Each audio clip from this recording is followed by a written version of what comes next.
नमस्कार मित्रांनो, तुमचं लोकल स्टार मराठी चॅनलवर सहर्ष स्वागत। सूरज चव्हाण याचा झापूक झपूक हा चित्रपट कसा वाटला मला हे थोडक्यात सांगतो।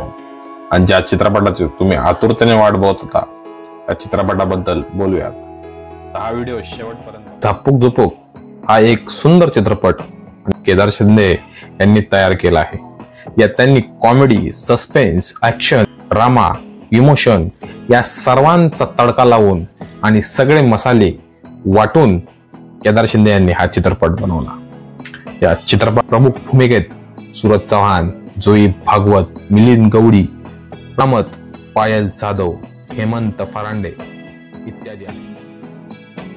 चित्रपटाची कथा काय आहे? त्या गावात एक साधा, सिंपल आणि भोळा मुलगा त्याच्या बहिणीवर राहत असतो।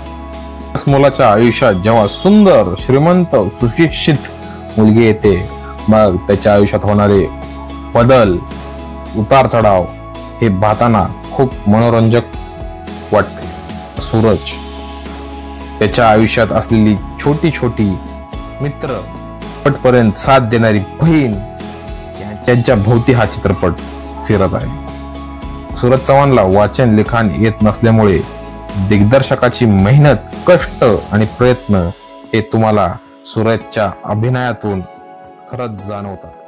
त्याची कॉमेडी, त्याचे dialogue delivery, emotion scene, action scene त्यांनी आणि केदार शिंदे यांनी घेतलेली मेहनत यात दिसून येते। पायल जाधव हिने बिग बॉस मध्ये सूरज चव्हाण याला राखी बांधली होती। तिथूनच केदार शिंदे यांना या पत्राबद्दल सुचलं असणार आहे। कारण सांगायचं झालं तर झापूक झुपूक आपल्या कुटुंबासोबत पाहण्यास काही हरकत नाही।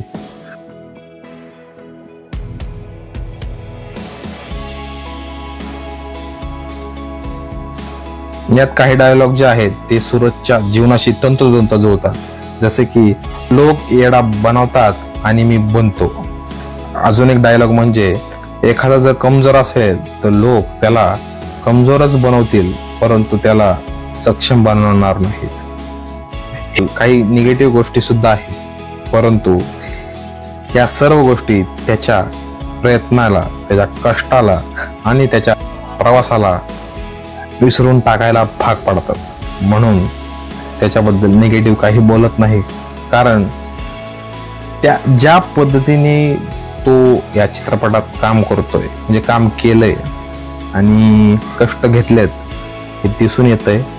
अभिनय हा कोणाची मक्तेदारी नाहीये, चित्रपट ही कोणाची मक्तेदारी नाहीये, हे त्याच्या अभिनयातून दाखवून दिले। तो दिसत नसेल चांगला, तो बोलत नसेल चांगला, पण त्यांनी अभिनय केलाय चांगला। तो व्हिडिओ कसा वाटला नक्की कमेंटमध्ये सांगा।